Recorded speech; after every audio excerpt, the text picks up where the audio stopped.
tudo bem? Professor Rafael de Sociologia mais uma vez aqui com vocês. E na aula de hoje a gente vai falar sobre democracia, o conceito de democracia, a origem da democracia e os diferentes tipos de democracia. Então fica atento, pega aí teu caderno, tua caneta e acompanha comigo essa aula de hoje, beleza? Vamos lá então. A aula de hoje ela está dividida em 5 tópicos, tá? 5 partes. Vamos ver o que a gente vai ver hoje, vamos ver o que a gente vai estudar. Se liga aí. Primeira parte da aula, o que é democracia? Finalmente a gente vai entender o conceito de democracia, o que significa essa tal democracia que todo mundo fala. Segundo, vamos ver os tipos de democracia. De que maneira a gente pode classificar, de que maneira a gente pode tipificar a democracia. Depois, o que é democracia direta. Depois, democracia representativa. E para fechar com chave de ouro, vamos falar sobre a democracia participativa. Beleza? Então acompanha aí comigo, vamos começar a aula falando sobre o que é democracia.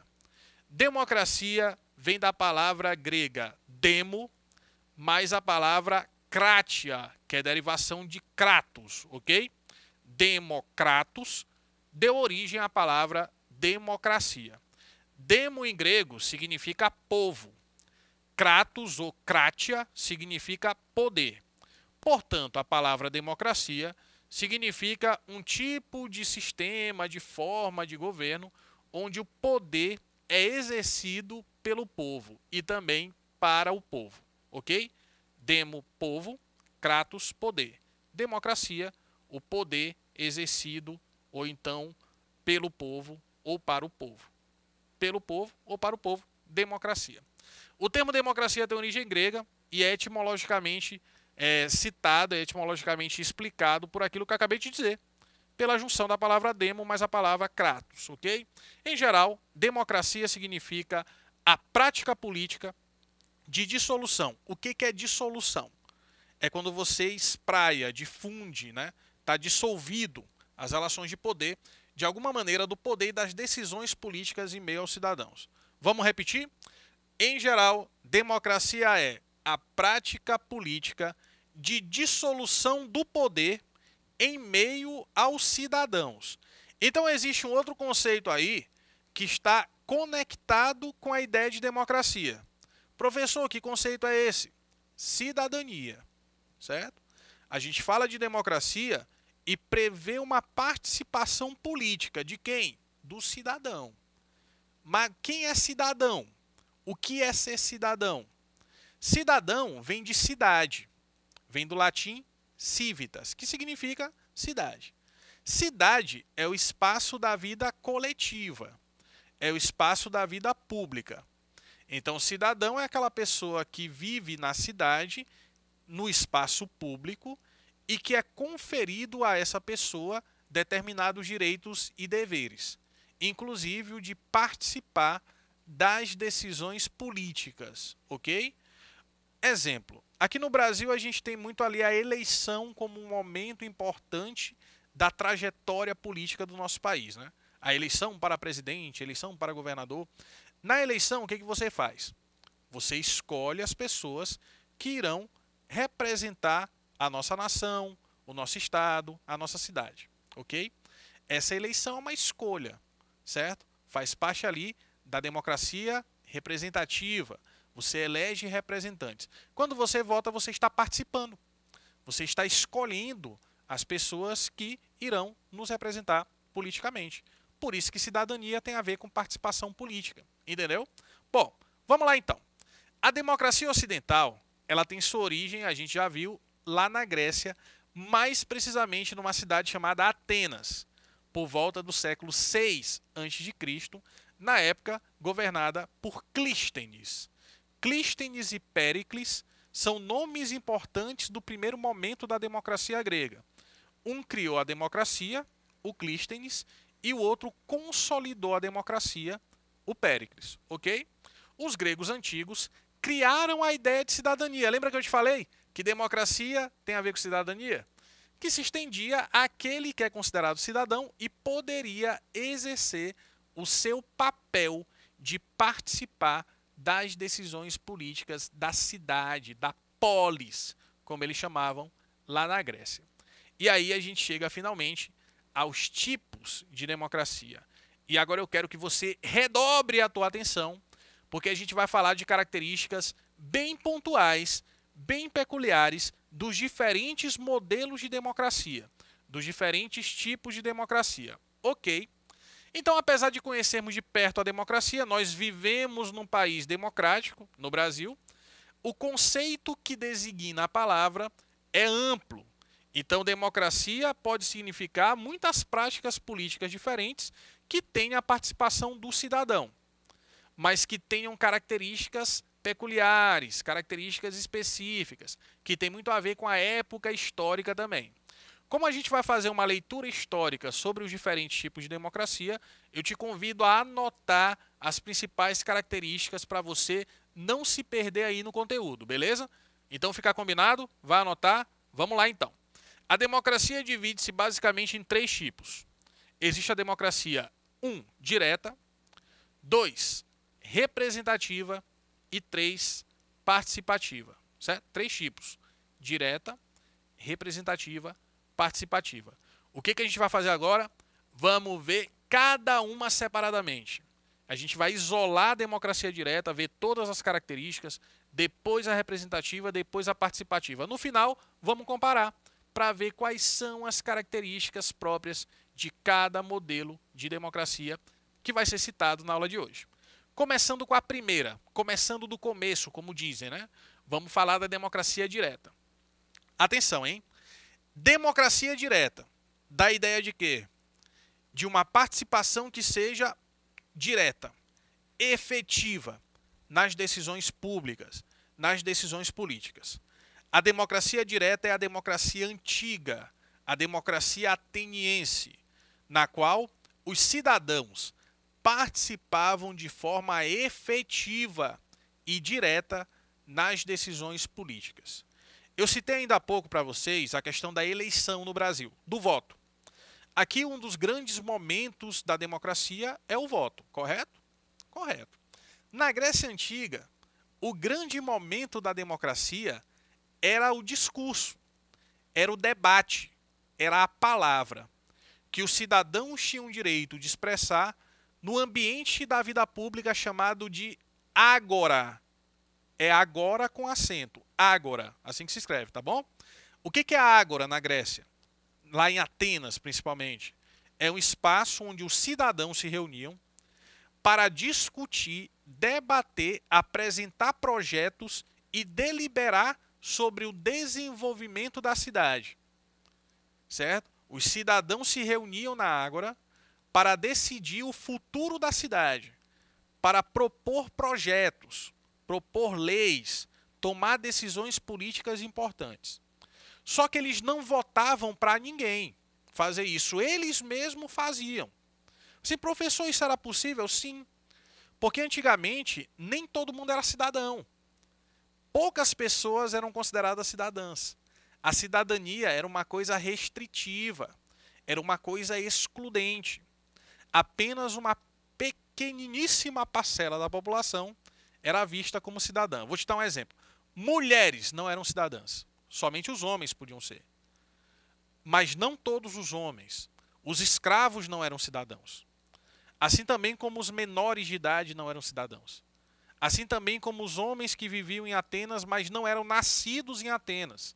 Eram estrangeiros, não eram cidadãos. Vamos considerar que de 10 pessoas que viviam em Atenas, apenas uma era cidadã. Cerca de 10% da população somente tinha essa prerrogativa, esse atributo de cidadania, de participar das decisões políticas. Por isso que dava certo. Era uma parcela pequena da população. Não era toda a população que era cidadã. Beleza? Então, na Ágora, você tem um local público que abrigava as assembleias. Nas assembleias, os cidadãos decidiam, discutiam, debatiam, deliberavam sobre o futuro da cidade. E aí a gente tem aqui, ó, uma gravura, nesse slide, que ilustra aquilo que eu te falei. Esses são cidadãos e esses não são. A maioria não é, né? Então você tem os metecos, que eram os estrangeiros, os escravos, homens privados de liberdade não eram cidadãos, as mulheres também não eram cidadãs, certo? Então existia muito mais gente que não era cidadã do que gente que era cidadã, lá em Atenas, na Grécia Antiga. Os cidadãos preparavam-se para a assembleia, para debater, mediante o estudo do direito, das leis, da política e também da retórica. Direito e política, eu sei que você sabe o que é. Agora, retórica, você sabe o que é? Eu vou te dizer. Retórica é a capacidade de persuasão, de argumentação, a capacidade de convencer pelo discurso, pela fala, certo? Então, a retórica tinha a mesma importância do conhecimento das leis e também da política, para essa assembleia, para essa reunião dos cidadãos. Eram considerados cidadãos apenas os homens, quando atingiam a maioridade, nativos, nascidos na cidade de Atenas, ou filhos de atenienses e livres também. Então você tem ali uma exclusão de grande parte da sociedade, de grande parte da população. Repetindo, na antiguidade, poucos eram cidadãos. A cidadania tinha um caráter restritivo e também excludente. Restringia-se para poucas pessoas, excluía a maioria delas. Beleza? Você já entendeu o que é democracia direta? Vamos então atualizar a democracia, apertar F5 e agora a gente vai para a democracia representativa, que já é mais atual. Já é a democracia do nosso país, do nosso Brasil.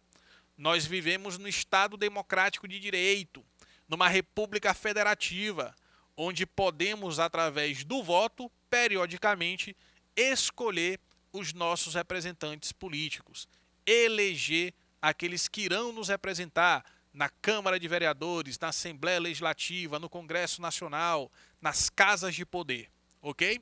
Então vamos lá, vem comigo. A democracia representativa é o modelo mais comum de democracia nas repúblicas contemporâneas, no mundo ocidental principalmente. Ela é caracterizada por, anota aí, hein? Sufrágio universal. Professor, que palavra esquisita é essa? O que significa sufrágio? Sufrágio é voto. É a mesma coisa. Sufragar significa votar. Sufrágio é voto. Sufrágio universal, voto universal. Existe uma Constituição, um conjunto de leis que regulamenta a política, a vida pública e os direitos e deveres dos cidadãos, certo? Então é outro ponto importante. Além do voto, as leis, a Constituição. Igualdade de todos perante a lei, a gente chama isso de isonomia. Anota aí, isonomia, igualdade perante a lei. Necessidade de eleger representantes políticos, no caso do Brasil, para o poder executivo e para o poder legislativo, existe eleição, e também a alternância do poder. Ou seja, não pode ser democracia se uma pessoa puder ficar o tempo todo ali governando por vários e vários anos sem existir a consulta popular, sem existir o processo eletivo, sem que haja alternância do poder. É uma das características fundamentais da democracia representativa. Vamos repetir então? Voto universal, Constituição, conjunto de leis, eleições periódicas, necessidade de eleger representantes e também a alternância de poder. Beleza? Conseguiu perceber aí essas características no nosso Brasil contemporâneo, né? Como existe eleição, voto universal, alternância de poder, etc. Muito bem. Vamos agora para o último modelo de democracia. Ah, detalhe, antes da gente passar para lá. Essa democracia representativa, tu pode chamar de outro nome. Tu pode chamar de democracia indireta. Olha só, não existe a direta? Então existe também a indireta. É a mesma democracia representativa. E existe um tipo de democracia que está entre as duas. Existe a direta, a indireta e a semidireta, que é chamada também de participativa. A democracia participativa, ela mistura elementos da democracia direta com elementos da democracia representativa, também chamada de indireta, certo? Por isso que ela é semidireta. Ela tem característica das duas anteriores que a gente acabou de citar. Tanto a direta, lá da antiguidade, quanto a representativa ou indireta da contemporaneidade. Beleza? Vamos lá então. Existem eleições para o poder executivo e legislativo igual à representativa. Assim, na participativa também tem eleição. As pessoas elegem os seus representantes políticos, periodicamente. Mas, atenção, hein? Mas, apesar de existir a eleição, as decisões políticas, elas precisam passar pela aprovação popular. Qualquer decisão política na democracia representativa, na democracia participativa, ela precisa da participação, entendeu aí? Participação da população. Antes da tomada de decisões, consulta-se o povo, através de plebiscitos ou de outras formas de consulta popular, para que a população dê o aval, o ok, para que o governo tome aquela decisão. Professor, existe algum país no mundo que tem algo parecido com isso? Sim, a Suíça. Eu não sei se você sabe, a Suíça tem um presidente por ano. Vou repetir. Um presidente a cada ano. Todo ano lá trocam de presidente. Porque eles acreditam que isso seja uma oportunidade para mais pessoas ocuparem esses postos de poder. E as decisões políticas na Suíça geralmente passam por assembleias populares, onde a decisão da maioria prevalece para a ação do governo. Olha que interessante, né? É diferente da nossa democracia brasileira, que é representativa. Lá é a característica principal, é a participativa. Mas pode existir na própria democracia brasileira representativa alguns momentos onde a gente experimente algo parecido com a democracia participativa. Aqui no Brasil, por exemplo, na nossa história republicana, a gente teve alguns plebiscitos. Eu particularmente me lembro muito de um plebiscito da década de 90, um plebiscito que aconteceu em 1993, que as pessoas poderiam decidir, poderiam votar se o Brasil iria continuar sendo uma república presidencialista, se o Brasil poderia virar uma república parlamentarista ou se o Brasil voltaria a ser uma monarquia. É verdade, jovem, houve esse momento da nossa história, na década de 90, onde os cidadãos maiores de idade, que tinham direito a voto, foram votar na forma de governo. Se a gente continuava na república presidencialista, se mudava para o parlamentarismo ou se voltava a ser monarquia, se voltava a ter um rei, um imperador, qualquer coisa do tipo. Você já sabe quem venceu, né? Venceu a república presidencialista. O Brasil continuou a ser uma república presidencialista, certo? Então, plebiscitos acontecem vez por outra, mesmo nas democracias representativas. E isso é uma pequena experiência do que seria uma democracia participativa, como o exemplo que eu citei ainda há pouco para vocês. E esse tipo de democracia participativa também pode ser chamada de democracia semidireta. Vamos recapitular? Existem 3 tipos de democracia: direta, indireta e semidireta. Ou então, direta, representativa e participativa. Fechou? Características principais de cada uma delas. Democracia direta: participação direta, efetiva do cidadão nas assembleias que aconteciam na ágora, no espaço da vida pública. Democracia representativa, olha o nome, representativa. Escolha de representantes políticos através do voto, do sufrágio, que é a mesma coisa, né? Voto e sufrágio é igual. Do sufrágio, do voto, a alternância de poder também. A participação do cidadão elegendo representantes. Democracia participativa. Existe eleição também, mas as decisões políticas passam pela participação da população, dos cidadãos. Por isso o nome participativa. Não é difícil não, né? É tranquilo. E com isso a gente encerra mais uma aula de Sociologia. Deixo um abraço para todos vocês, virtual. Se cuidem, continuem assistindo às aulas da plataforma Gonçalves Dias. Tchau!